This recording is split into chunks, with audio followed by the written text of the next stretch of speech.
नमस्कार दोस्तों, आप सभी का स्वागत है हमारे चैनल एग्रीकल्चर एग्ज़ाम गुरु पर। चलिए तो स्टार्ट करते हैं। आज का हमारा जो टॉपिक है वह है सॉइल ऑर्गेनिक मैटर, मृदा में कार्बनिक पदार्थ, है ना। चलिए तो स्टार्ट करते हैं। अब source of soil organic matter क्या होता है कि जो आपके पदार्थ हैं उनका सोर्स क्या है। तो उनके मुख्य सोर्स होते हैं या फिर क्या हो जाएंगे मुख्य स्रोत। इसमें दो होते हैं। पहले तो हो जाएंगे जैसे जो प्लांट टिश्यूज़ होते हैं वह मतलब पौधे के जितने भी अंग हैं, जो पेड़ पौधे होते हैं उनकी फूल पत्तियाँ और उनकी जड़ें, उनके तना, ये सारा का सारा प्राइमरी होते हैं। उसके बाद अगर हम बात करते हैं सेकेंडरी में, तो वो आपके आ जाते हैं एनिमल्स या फिर जीव जंतु के जो शरीर का ढांचा होता है डेड डिकम्पोज हो जाने के बाद या फिर उनके द्वारा निकाला गया मल मूत्र, तो ये सब किस में आ जाएगा, ऑर्गेनिक वेस्ट में आ जाता है ना। और यही उसके लिए मुख्य ऑर्गेनिक स्रोत होते हैं, कार्बनिक पदार्थ का स्रोत होते हैं। तो फिर इसमें क्या होता है, विघटनशीलता होती है या फिर डिकम्पोजिबिलिटी होती है। तो डिकम्पोजिबिलिटी कैसे होगी कि डिकम्पोजिबिलिटी कुछ पदार्थ होते हैं जिनकी जो बहुत जल्दी अपघटन हो जाते हैं, जबकि कुछ पदार्थ होते हैं वह धीरे धीरे डिकम्पोज होते हैं या फिर टाइम लेते हैं डिकम्पोजिशन होने में।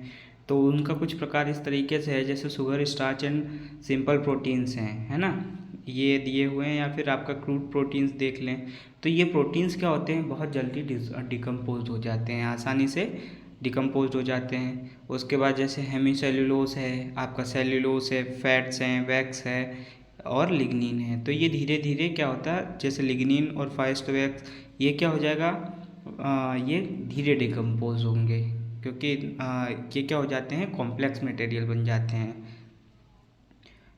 फिर देखते हैं हम कि कार्बनिक पदार्थ का अपघटन, है ना, ऑर्गेनिक मैटर का डिकम्पोजिशन कैसे होता है। तो ऑर्गेनिक पदार्थ का डिकम्पोजिशन क्या होगा कि जो ऑर्गेनिक टिश्यूज़ होते हैं आपके, है ना, उन टिश्यूज़ को हम क्या बोलते हैं, ऊतक बोलते हैं। तो जो कार्बनिक ऊतक होते हैं उनका जो ब्रेक डाउन होता है ना, उसको हम डिकम्पोजिशन कहेंगे। तो उसमें क्या होता है कि जैसे कि कोई पत्ते हैं, मान लीजिए जो बहुत सारा मटेरियल होगा, बल्क ऑफ मटेरियल पेड़ पौधे हैं, उनके सारे पत्ते टूट के ज़मीन में गिरे, ठीक है, या फिर उन टूटने के बाद वो जब ज़मीन में बहुत सारा मटेरियल गिरता है तो क्या होता है कि आपकी हाँ, माफ़ कीजिएगा। तो एंजाइमेटिक ऑक्सीडेशन, उसमें क्या हो जाता है कि उसका ऑक्सीडेशन, अब जैसे पत्तियाँ और जो भी चीज़ें आपके कार्बनिक पदार्थ मिट्टी में मिलता है, तो उसमें क्या हो जाता है कि ऑक्सीडेशन स्टार्ट हो जाता है, एंजाइमेटिक ऑक्सीडेशन होता है। तो एंजाइमेटिक ऑक्सीडेशन होने के साथ साथ क्या होता है कि कार्बन डाइऑक्साइड और आपका जल है और उसके बाद जो ऊर्जा होती है, एनर्जी या फिर जो गर्मी जिसे आप कहेंगे, हीट, तो ये क्या हो जाते हैं, मेजर प्रोडक्ट होते हैं जो क्या करते हैं कि आपके उस पदार्थ को डिकम्पोज करने में मदद करते हैं और उसको फास्ट डिकम्पोज करवाते हैं। उसको जो भी आपका पदार्थ, कार्बनिक पदार्थ होता है, उसका अपघटन फास्ट करवाते हैं। और उसके अपघटन से क्या होता है कि बहुत सारे अलग अलग एलिमेंट्स, जैसे कि आपके पोषक तत्व भी हो सकते हैं, क्या क्या होंगे, जैसे सल्फर है, नाइट्रोजन है, फॉस्फोरस है, इत्यादि क्या होंगे, रिलीज होते हैं उससे, है ना। अब ये रिलीज होने के बाद इमोबाइल हो जाते हैं। इमोबाइल मतलब क्या हो जाएंगे, स्थानीकरण हो जाएगा उनका, या एक जगह पे वो एक जगह पे रह जाएंगे, ठीक है, ट्रैप हो जाएंगे, समटाइम ट्रैप होते हैं, ठीक है, तो ट्रैप हो जाते हैं और वो एक जगह से दूसरी जगह तक नहीं जा पाते हैं। देन उसके बाद क्या हो जाएगा, अब वो ट्रैप इमोबिलाइज होंगे तो किस तरीके से इमोबिलाइज हो जाएंगे, तो जो जैसे मृदा के अंदर बहुत सारे कार्बन वो होते हैं आपकी माइक्रो न्यूट्रिएंट, सूक्ष्म जीव जिसे आप बोलते हैं, तो वो सूक्ष्म जीव क्या करेंगे, उनको फीड करते हैं, उनको इमोबाइल बना देते हैं, ठीक है। देन क्या हो जाता है कि जो आपके कंपाउंड्स होते हैं वो क्या होते हैं, बहुत रेजिस्टेंस हो जाते हैं, है ना। और कुछ कंपाउंड्स ऐसे रेजिस्टेंट बनते हैं जैसे लिग्निन और ये है, तो ये कुछ कंपाउंड्स डिकम्पोज हो चुके होते हैं और कुछ कंपाउंड्स अभी डिकम्पोज नहीं होते हैं, और वो एक नया फॉर्म बनाते हैं through the help of enzyme, या फिर उनके अंदर क्या हो जाता है, मॉडिफिकेशन हो जाता है। जैसे कि कुछ फीड किया है किसी एनिमल ने, और एनिमल को फीड करने के बाद उसने उसका फॉर्म चेंज किया, ठीक है। उसके बॉडी के अंदर कुछ एक्शंस हुए, उन एक्शंस के बाद जब वो एक्सक्रीटा के फॉर्म में बाहर निकला तो क्या हो जाता है, रिएक्शंस हो जाती हैं, तो वो इतनी ईजिली डिकम्पोज नहीं होते हैं। जैसे प्लांट का पौधा है, उसमें लिग्निन होता है, तो वो, या फिर वैक्स है, तो ये क्या लेते हैं, इस तरीके के प्रोडक्ट्स भी बनते हैं और जो क्या होते हैं, लंबे समय तक डिकम्पोज नहीं होते हैं। फिर क्या होता है कि जब जो आपका ऑर्गेनिक मैटर है, तो वो क्या होता है, ज़मीन के अंदर जाता है, अल्टीमेटली कहीं से भी टूट के घूम फिर के कहाँ जाएगा, ज़मीन के अंदर। अब जब वो ज़मीन में जाता है तो ज़मीन में रहने वाले जो मुख्य सूक्ष्म जीव होते हैं, जैसे कि बैक्टीरिया है, फंगस है, एक्टिनोमासाइट्स है, ये क्या करते हैं, अपघटन में इन्वॉल्व होते हैं, ठीक है। और ये क्या होते हैं कि डिफरेंट एंजाइम्स होते हैं, वो क्या करते हैं, अब इनके द्वारा क्या होते हैं, डिफरेंट एंजाइम्स का फॉर्मेशन होता है। एंजाइम्स किससे बनते हैं, प्रोटीन से बनते हैं। तो वो एंजाइम्स क्या होते हैं, डायरेक्टली पार्टिसिपेट करते हैं अपघटन में। और समटाइम क्या होता है कि बहुत सारे अलग अलग तरीके के जो आपके माइक्रो ऑर्गेनिज्म होते हैं, वो क्या एक ही तरीके के एंजाइम को जर्मिनेट करते हैं, या एक तरीके के एंजाइम बनाते हैं। जबकि कुछ टाइम ऐसा भी होता है कि एक ही माइक्रो ऑर्गेनिज्म बहुत अलग अलग टाइप के एंजाइम बनाता है। तो उसमें क्या हो जाएगा कि जब ये एंजाइम बनेंगे, तो ये एंजाइम क्या करते हैं, आपके जो ऑर्गेनिक पदार्थ होता है, जो आपकी पत्तियां होती हैं या फिर जड़ें होती हैं, है ना, इनको क्या करेगा, वो डिकम्पोस्ट करेगा। वो डिकम्पोस्ट कैसे करता है कि जो एंजाइम होते हैं वो क्या करते हैं कि उनकी जो एक्टिवेशन एनर्जी होती है बॉन्ड की, उसको वो ब्रेक डाउन कर देते हैं या लोअरिंग कर देते हैं, कम कर देते हैं। तो जब इनको एनर्जी मिलना कम हो जाएगी तो वो क्या हो जाएगा, जो बोन्स होंगे वो आपस में टूटना शुरू हो जाते हैं, है ना, और टूटेंगे। टूटने के बाद क्या हो जाएगा, वो अलग अलग टिश्यूज़ बन जाएंगे, और इससे क्या होगा कि डिकम्पोजिशन होगा या फिर अपघटन होगा। और इसी तरीके से जब ये एनर्जी एंजाइम के एक्शंस से क्या होती है कि एनर्जी कम हो जाती है, तो एनर्जी कम होने के कारण अलग अलग पार्ट में जब छोटे छोटे हिस्सों में टूट जाते हैं, और टूटने के बाद ये कुछ नए प्रोडक्ट्स या फिर जो फॉर्म एक उस पत्ती, मान लीजिए एक पत्ती का ही हम एग्जांपल लेते हैं, तो एक पत्ती के अंदर क्या क्या है वो अलग अलग निकल के आता है ना। और ऐसे में एक टर्म और होती है कैटलिस्ट। कैटलिस्ट क्या होते हैं कि वो एक रिएक्शन में इन्वॉल्व तो होता है, लेकिन पार्टिसिपेट करके उस रिएक्शन को रेट को बढ़ा देगा, और रिएक्शन के रेट को बढ़ा देगा। रिएक्शन के रेट को बढ़ाने के बाद वो वापस से अलग हो जाता है। जैसे कि इनमें ज़्यादातर मेटल्स होते हैं, एंजाइम नहीं होते, एंजाइम की जगह मेटल्स होते हैं। तो वो क्या करेंगे, रिएक्शन को इंक्रीज़ करेंगे, और रिएक्शन को इंक्रीज मतलब जो आपका अपघटन हो रहा था, डिकम्पोजिशन हो रहा था, उसको और तेज़ी से बढ़ा देते हैं, ठीक है। और तेज़ी से तोड़ते हैं, टिश्यू को अलग अलग कर देते हैं, बोन्स को ब्रेक डाउन करते हैं। तो उससे क्या होता है कि जैसे कि कुछ अलग अलग प्रोडक्ट्स बनते हैं। अब फॉर एग्जांपल क्या है कि अगर वहाँ पर ऐसी कंडीशन है जहाँ पर ये ब्रेक डाउन्स हुए हैं एंजाइम के द्वारा, अगर मृदा में वहाँ पे ऑक्सीजन पहुँच रही है, एरेबल कंडीशन है, तो उस कंडीशन में क्या हो जाता है कि आपका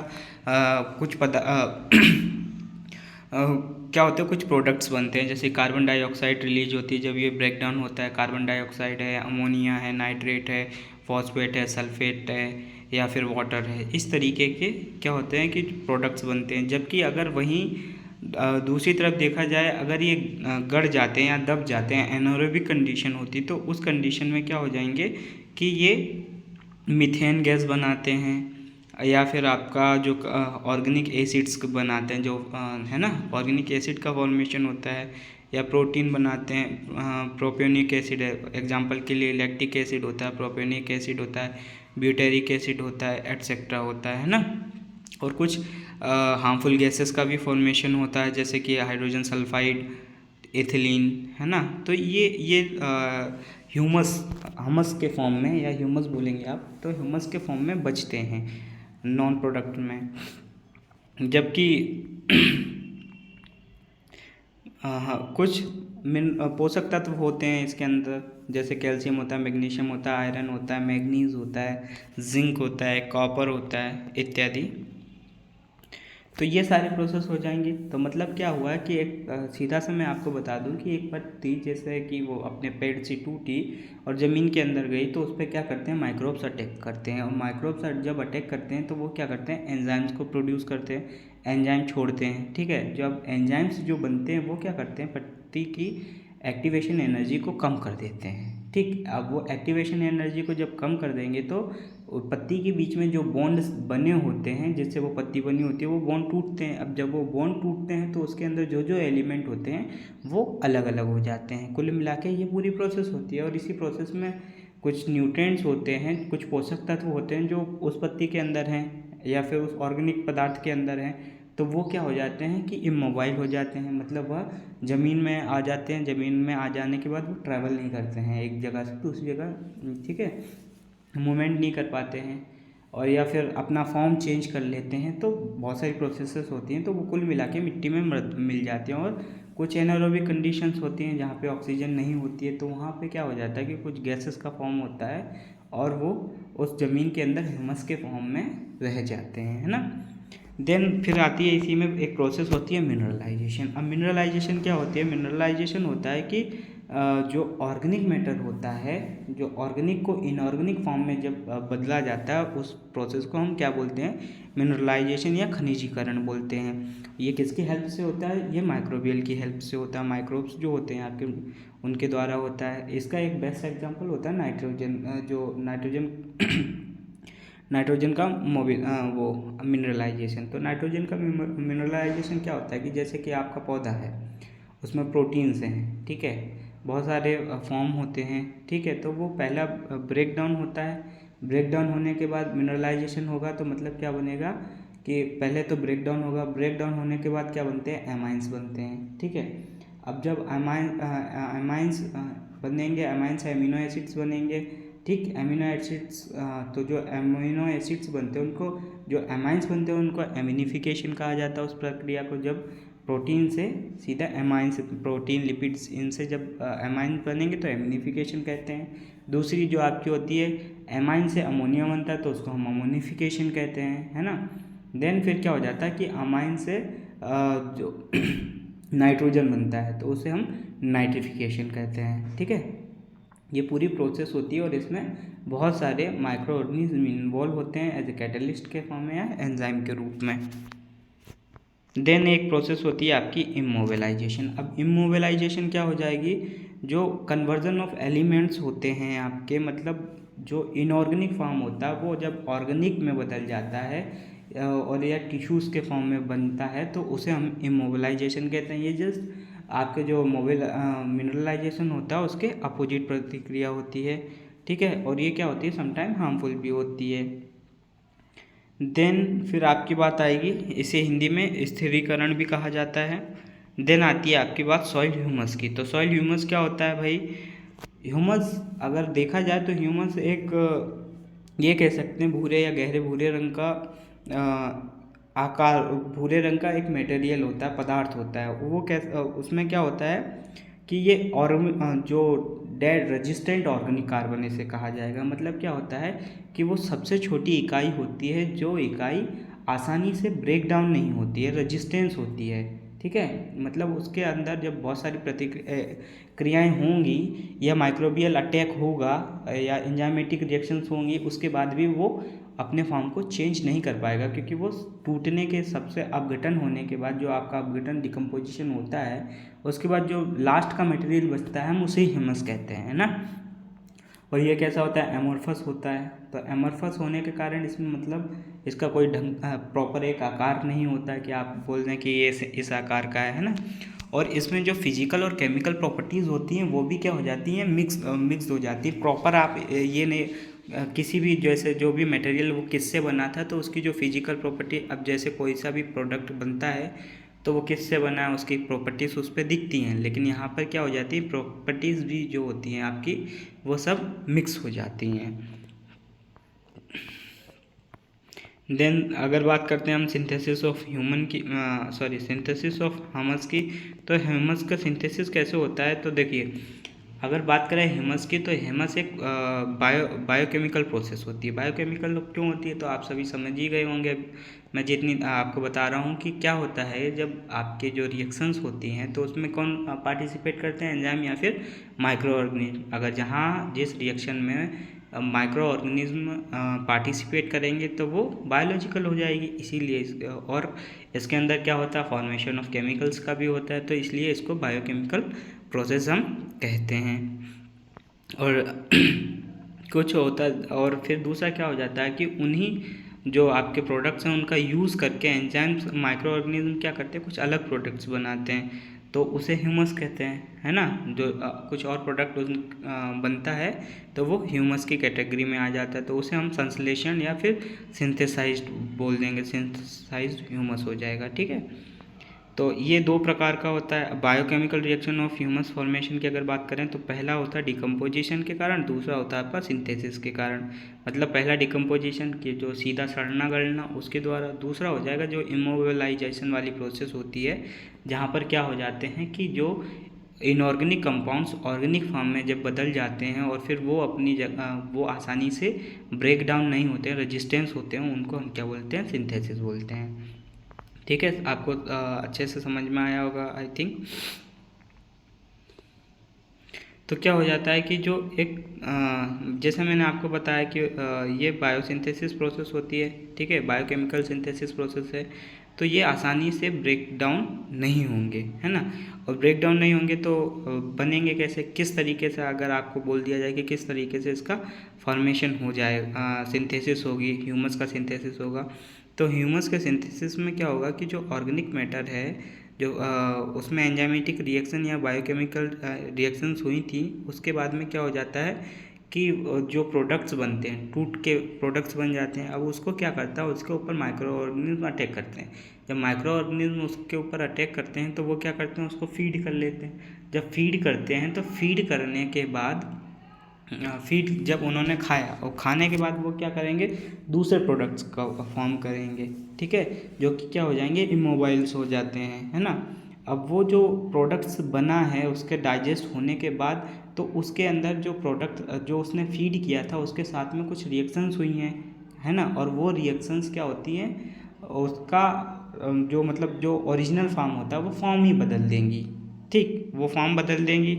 तो फॉर्म कैसे बदलेंगे कि वहाँ पे क्या मेटाबॉलिक प्रोसेसेस होंगी, और मेटाबॉलिक प्रोसेसेस होने के बाद में ये कोई ना कोई मतलब टिश्यू बना लेता है, और वो टिश्यू क्या करेगा, सॉइल के अंदर आएगा। अब जब वो सॉइल के अंदर आता है तो दूसरे जो माइक्रो ऑर्गेनिज्म होते हैं उस पर अटैक करते हैं, ठीक है। फॉर एग्ज़ाम्पल जैसे आपको ये सॉइल के अंदर का ना समझ में आए तो मैं बाहरी तरीके से आपको एक एग्जांपल देके समझाता हूँ। जैसे कि देखिए, गाय भैंस क्या करते हैं, आपके जानवर होते हैं, वो क्या करते हैं, आपके फूल पत्तियाँ इनको घास को खाते हैं। अब खाने के बाद जब उनकी बॉडी में जाता है तो वो डाइजेस्ट होता है। तो डाइजेस्ट होने में वो क्या करते हैं, वहाँ से कुछ न्यूट्रिएंट्स अपनी बॉडी को ले लेते हैं। बाकी जो बचा हुआ माल होता है वो क्या होता है कि उसके साथ रिएक्शंस होती हैं पेट के अंदर। तो रिएक्शन होने के बाद गोबर या यूरिन के फॉर्म में बाहर निकाला जाता है। अब गोबर और यूरिन क्या होता है कि जब वो मिट्टी में मिलता है तो वो दूसरे प्रोडक्ट्स जैसे वर्मी कंपोस्ट है ना, तो वर्मी कंपोस्ट बनाया जाता है। तो वहाँ पे क्या है, किसके लिए फीडिंग का काम करता है, वर्म्स के लिए, है ना। जो आपके केचू होते हैं वो उस गोबर को खा लेते हैं और क्या बनाते हैं, एक नया प्रोडक्ट बनाते हैं, वर्मी कंपोस्ट। तो सेम यही प्रोसेस होती है जिससे ह्यूमस बनेगा, सिंथेसाइज्ड ह्यूमस का फॉर्मेशन होता है, ठीक है। और फिर इसमें क्या होते हैं कि कुछ रेजिस्टेंट प्रोडक्ट होते हैं, है ना, कुछ रेजिस्टेंट प्रोडक्ट होते हैं, वह प्रोडक्ट जो आसानी से एंजाइमेटिक रिएक्शंस के द्वारा क्या होते हैं, ब्रेक डाउन नहीं होते हैं या टूटते नहीं हैं। तो उस केस में क्या होते हैं कि अलग अलग छोटे छोटे अब अलग अलग पार्टिकल्स मोनोमर्स के रूप में होंगे। तो मोनोमर्स के रूप में कौन कौन हो जाते हैं, जैसे कि लिग्निन है ना। अब लिग्निन का डाउन प्रोडक्ट क्या हो जाएंगे, जब मतलब जैसे लिग्निन, एक लिग्निन है, लिग्निन जब टूटता है तो वो दो फॉर्म में, उसके दो फॉर्म बनते हैं, एक फिनोल्स बनते हैं और क्विनोन्स बनते हैं।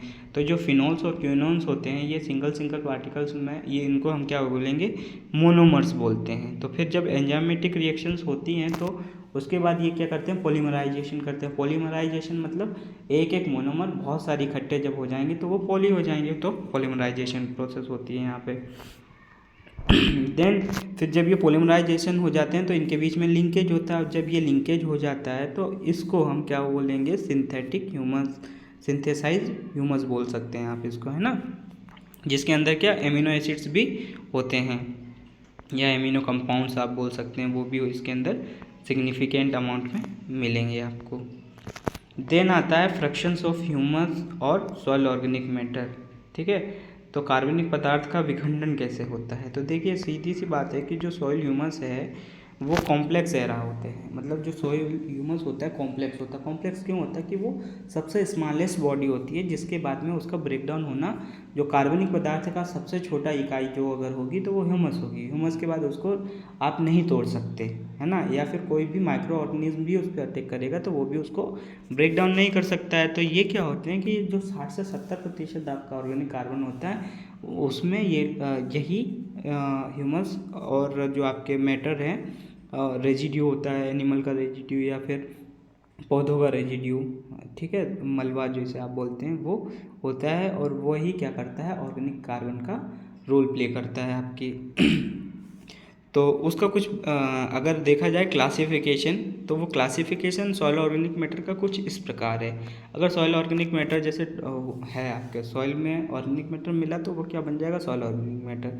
वो जब ट्रीट होगा अल्कलाइड के साथ में, अगर उसकी रिएक्शन होती है तो वो दो सब्सटेंस बनाता है, एक बनाता है ह्यूमिक सब्सटेंस और दूसरा बनाएगा non humic matter, humin plus non humic matter. तो जो ह्यूमिक सब्सटेंस होता है, अब ह्यूमिक सब्सटेंस में क्या होता है, कार्बन होते हैं, और कार्बन क्या होते हैं, सॉल्युबल होते हैं, ठीक है। ये मटेरियल ऐसा होता है जो सॉल्युबल होगा, तो जब सॉल्युबल हो जाएगा सॉल्युबल फॉर्म में, और जबकि ह्यूमिन जो होगा वो इनसॉल्युबल फॉर्म हो जाता है, तो वो आगे नहीं चलता है, और मतलब वो उसी फॉर्म में वहीं पे रह जाता है। देन जब ये ह्यूमिक सब्सटेंट को हम एसिड से ट्रीट करते हैं तो वो क्या बनाता है, फल्विक एसिड और ह्यूमिक एसिड, तो दो एसिड बनाएगा। अब ये जब घुलनशील होंगे तो घुलनशील होने के कारण इसमें फल्विक एसिड और आपका ह्यूमिक एसिड बनेगा। तो इसमें जो फल्विक एसिड होता है इसमें भी कार्बन का परसेंटेज ज़्यादा रहता है, तो इसलिए ये क्या होता है, सॉल्युबल होता है, और ह्यूमिक एसिड में कम होता है, तो ये थोड़ा सा इनसॉल्युबल हो जाता है। फिर जब अगर हम इसमें सोडियम हाइड्रोक्साइड ऐड करते हैं जब और उसके पीएच को हम 4.8 मेंटेन करते हैं, तो ये क्या बनाएगा, फल्विक एसिड और बीटा ह्यूमस बनाता है। मतलब इसका भी जो फल्विक एसिड है उसका फिर से ब्रेक डाउन हो जाएगा, और फल्विक एसिड एक तरफ बनेगा जो कि घुलनशील होगा, दूसरा बीटा ह्यूमस बनेगा जो कि घुलेगा, आसानी से नहीं घुलेगा या फिर इनसॉल्युबल होगा। जो ह्यूमिक एसिड है, अगर ह्यूमिक एसिड को क्या किया जाता है, एल्कोहल के साथ ट्रीट किया जाए तो क्या हो जाएगा कि ह्यूमिक एसिड और हाइमाटोमेलिकिन एसिड माफ़ कीजिएगा, हाइमाटोमेलेनिक एसिड बनाएगा। देन उसमें क्या हो जाएगा कि जो ह्यूमिक एसिड है वो इंसॉल्युबल हो जाता है। अब यहाँ पे ह्यूमिक एसिड इंसॉल्युबल है ना, तो अगर इसको हम ट्रीट करते हैं किसके साथ में, न्यूट्रल साल्ट जो आपके होते हैं जैसे NaCl है इसके साथ में, तो ये क्या करेगा, ब्राउन ह्यूमिक एसिड बनाएगा और ग्रे ह्यूमिक एसिड बनाएगा। ब्राउन ह्यूमिक एसिड क्या हो जाएगा, जो सोल्यूबल होगा, और ग्रे ह्यूमिक एसिड जो इनसॉल्युबल होगा। तो कुल मिला के इसमें एक सीधी सी चीज़ आई है आपकी सामने कि जब तक कार्बन रहता है आपके उसमें, या फिर इसीलिए हम कार्बनिक पदार्थ कहते हैं, जब तक कार्बन रहता है तब तक उसका डिकम्पोजिशन होता रहता है, ठीक है। और जब परसेंटेज ऑफ कार्बन बहुत कम हो जाता है या ना के बराबर होता है तब उसमें उसका ब्रेकडाउन बंद हो जाता है माइक्रो ऑर्गेनिज्म के द्वारा। तो फिर यही जो ह्यूमिक ग्रुप दो भागों में, जब ऑर्गेनिक मैटर ये दो भागों में कैसे बढ़ता है, एक ह्यूमिक ग्रुप के फॉर्म में, ह्यूमस जो है आपका ह्यूमिक ग्रुप, और दूसरा होता है नॉन ह्यूमिक ग्रुप। तो ह्यूमिक ग्रुप क्या हो जाएगा कि जो 60 से 80% ऑर्गेनिक मैटर होता है वो कॉम्प्लेक्स मटेरियल होता है, ठीक है। और कॉम्प्लेक्स मटेरियल मतलब कॉम्प्लेक्स मटेरियल होगा जैसे कि आपके एरोमेटिक रिंग्स होती हैं, है ना। और अदर स्ट्रक्चर जो पॉलीफिनोल्स या पॉलीक्विनोन्स बनते हैं, वह मटेरियल जो क्या होता है आसानी से डिकम्पोज नहीं होता है, वो वाला, है ना। तो ये क्या हो जाता है, इसमें शार्पली मतलब अब जब ये आसानी से टूटेगा नहीं, इसका डिकम्पोजिशन आसानी से नहीं हुआ है, तो इसका मतलब सीधा सा ये है कि यहाँ पे क्या हो जाएंगे, इनकी जो प्रॉपर्टीज़ होंगी फिजिकल और केमिकल प्रॉपर्टीज़, वो आसानी से आपको सीधी तौर पे दिखेंगी, है ना। और ये क्या होते हैं, जब ये सीधी दिखेंगे तो इन पे माइक्रोबियल अटैक डायरेक्टली नहीं हो पाता है, और इसी के कारण इनका कलर क्या होता है, थोड़ा सा डार्क कलर होता है, और इनका कोई मेन शेप नहीं होता है ना, एमोर्फस स्ट्रक्चर होता है इसका। और इनका क्या होता है, मोलिकुलर वेट वो भी ज़्यादा होता है आपका। तो on the basis of degradation solubility aids and alkali humic substance are classified in 3 chemical group. मतलब बताया गया है कि अगर इनका सोल्यूबिलिटी के बेसिस पे देखा जाए तो डिग्रेडेशन जो होगा वो 3 मेन ग्रुप में होता है। जैसे कि एक होता है फल्विक एसिड। फल्विक एसिड कौन से एसिड्स होते हैं, वो एसिड्स होते हैं फल्विक एसिड जो क्या हो जाते हैं, घुलनशील होते हैं, है ना। क्यों, क्योंकि इनका मोलिकुलर वेट क्या होता है, कम होता है, और इनका कलर कैसा होता है, लाइटर होता है ना। और ये दोनों में अल्कलाइन और अल्कली कंडीशन और एसिडिक दोनों में घुल जाते हैं या सॉल्युबल होते हैं। तो ये आसानी से इनके ऊपर क्या होता है कि माइक्रोबियल अटैक आसानी से हो जाता है। दूसरा होता है आपका ह्यूमिक एसिड। तो ह्यूमिक एसिड में जो मोलिकुलर वेट होता है उसका वो क्या होता है, मीडियम होता है। जब वो मीडियम होता है तो ये क्या हो जाते हैं कि अल्कली के साथ तो घुल जाते हैं, लेकिन जो एसिड के साथ में ये नहीं घुलते हैं, है ना। देन आपका तीसरा प्रोडक्ट बनता है ह्यूमिन। अब जो ह्यूमिन होता है उसका सबसे ज़्यादा मोलिकुलर वेट होता है, ठीक है। और सबसे ज़्यादा मोलिकुलर वेट होगा तो उतना ही डार्कर कलर भी होता है, और डार्कर उतना जितना ज़्यादा कलर होता है, देन उसके साथ में क्या होता है कि ये ना तो एसिड और ना ही अल्कलाई, दोनों कंडीशन में ये घुलता नहीं। और ये जो माइक्रो ऑर्गेनिज्म होते हैं उनके लिए मतलब वो इसको आसानी से क्या इसको ब्रेक डाउन ईजिली कर ही नहीं पाते हैं ना। बहुत डेंस कंडीशन या रेयर केस में ये इनका ब्रेक डाउन होना पॉसिबल होता है, जब ही इसके साथ कोई अदर मटेरियल मिक्स होता है तब। देन होता है आपका लास्ट नॉन ह्यूमिक ग्रुप होते हैं। तो नॉन ह्यूमिक ग्रुप जो, अब देखिए कार्बनिक पदार्थ में 60-70% तो वही हो जाएंगे, तो 20-30% जो बचता है वो नॉन ह्यूमिक ग्रुप होता है ना। और ये कौन से होते हैं, जो मतलब लेस रेजिस्टेंस होते हैं। नॉन ह्यूमिक ग्रुप है वो क्या होता है, लेस रेजिस्टेंस। अगर लेस रेजिस्टेंस है मतलब आसानी से माइक्रोबियल अटैक इनके ऊपर हो जाता है। और इसमें जो फिजिकल और केमिकल प्रॉपर्टीज़ होती हैं वो क्या होती हैं, वो भी इतनी प्रॉपर तरीके से डिफाइन नहीं हो पाती हैं, है ना। और इनका कुछ एग्जांपल होता है जो पॉलीसेकेराइड्स हैं, जैसे आपके सेकेराइड शुगर सकराइन जो आप बोलते हैं शुगर्स होते हैं, तो वो आसानी से क्या ब्रेक डाउन हो जाते हैं। उनका एक जनरल फार्मूला है CnH2ON, है ना। Sugar amines, nucleic acid, phospholipids, vitamin, sulphoids, polysaccharides in particular are helpful in cementing soil aggregate together. तो इनका काम क्या होता है कि जो आपकी मृदा होती है उसको एग्रीगेट, उसके जो एग्रीगेट होते हैं उनको सीमेंटिंग का काम करते हैं। तो ये तो हो गया आपका ऑर्गेनिक मैटर, और कुछ इसके इम्पोर्टेंस होते हैं, तो वो इम्पोर्टेंस मैं आपको बाद में बताऊंगा, या फिर इसी के साथ एक दो इम्पोर्टेंट मैं बता दे रहा हूँ, क्योंकि आपका पेपर में ये पूछा जाता है, इम्पोर्टेंट भी पूछ दिए जाते हैं। तो ऑर्गेनिक मैटर क्या करता है, वाटर होल्डिंग कैपेसिटी आपकी मृदा की बढ़ाता है, माइक्रो ऑर्गेनिज्म के लिए फूड के रूप में अवेलेबल होता है ना। और क्या हो जाता है, उनको फूड, आपकी जो मृदा होती है उसकी फिजिकल, केमिकल और बायोलॉजिकल कंडीशन तीनों को इम्प्रूव करता है। तो इसका मल्टीपल रोल होते हैं, है ना। टेम्परेचर को मेंटेन करता है, प्रॉपर एयरेशन देता है, कंसिस्टेंसी नहीं होने देता है। तो ये बहुत सारे इम्पोर्टेंस हैं इसके। तो आपको ये वीडियो में कुछ नहीं समझ में आया हो या फिर आपको कुछ और जानकारी चाहिए हो तो आप हमारे कमेंट बॉक्स में कमेंट ज़रूर करें। धन्यवाद। और हमारे अगर आपको ये वीडियो पसंद आया है तो चैनल को लाइक एवं सब्सक्राइब करना बिल्कुल ना भूलें।